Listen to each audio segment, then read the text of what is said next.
C'était quoi plus difficile depuis le retour à Toulouse. le retour à Toulouse? Oui, en fait, le plus difficile, c'est quand la machine s'arrête. En fait. Il y a la vapeur qui tourne, on est constamment en train de penser à la suite, à la suite, à la suite. Et il y a un moment où ça bloque, parce que tu vois que tu es à court de moyens, et tu dois soit t'adapter aux règles du milieu de l'art, qui sont des règles d'aptitude à rédiger des dossiers, à être bon à se projeter dans le temps, montrer sa fiabilité pour un projet artistique et tout ça, et perdre un peu l'autonomie qu'on nous apprend à avoir en école d'art.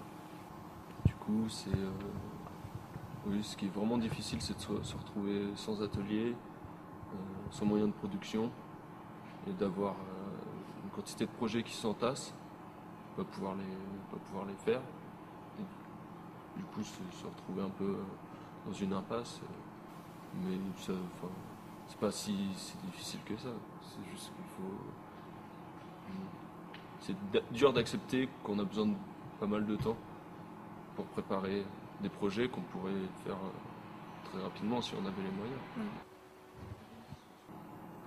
Tout sert en fait. Même là ici tout me sert. J'apprends à faire de la découpe de métal, millimétré, de lire des plans au millimètre aussi, d'utiliser des machines.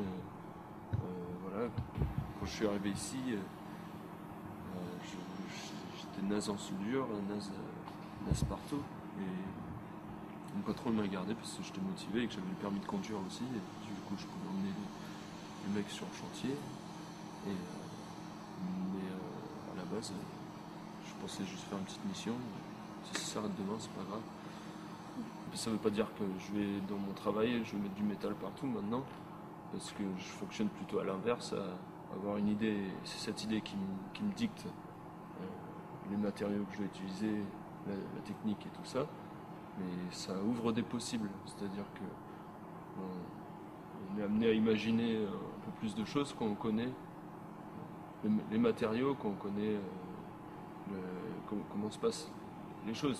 C'est très simple, quoi. Il suffit dès que tu laisses pas tomber un projet, si tu es en confiance avec la réalisation de ce projet.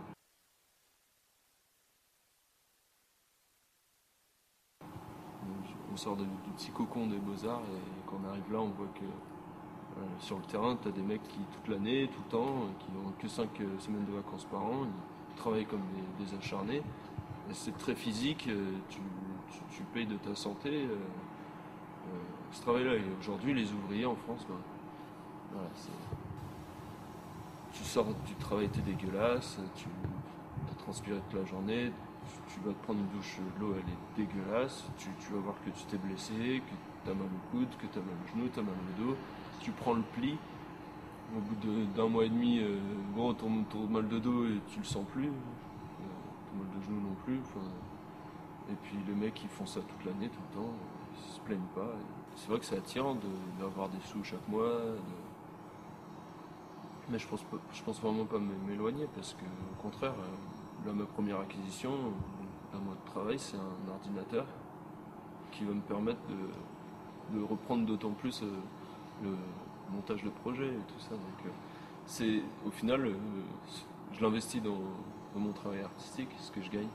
Oui, et mais ça m'éloigne. Ça prend beaucoup d'énergie quand même travailler dans c'est sûr, c'est sûr. Mais il faut accepter de faire des concessions et déjà tu prends le rythme. Au début, si tu fais ça un mois, tu vas te dire je vais jamais être capable de faire de l'art et d'avoir un travail de salarié. Et puis tu prends le rythme et après tu vois que t'entends le soir, tu l'adaptes. Le week-end, tu profites un peu moins, mais c'est juste une question de devenir un peu plus sérieux. Et après, si tu as de la chance, les choses s'enclenchent. Pourtant, je suis bien, hein. Franchement, je suis content. Hein. Je suis plutôt. En fait, le fait de pouvoir se donner les moyens d'être autonome financièrement pour son propre travail, ça, tu sors des limites enfin, tu sors des frontières en fait, parce que tu n'as aucune culpabilité vis-à-vis de l'argent, de comment tu l'investis dans ton boulot.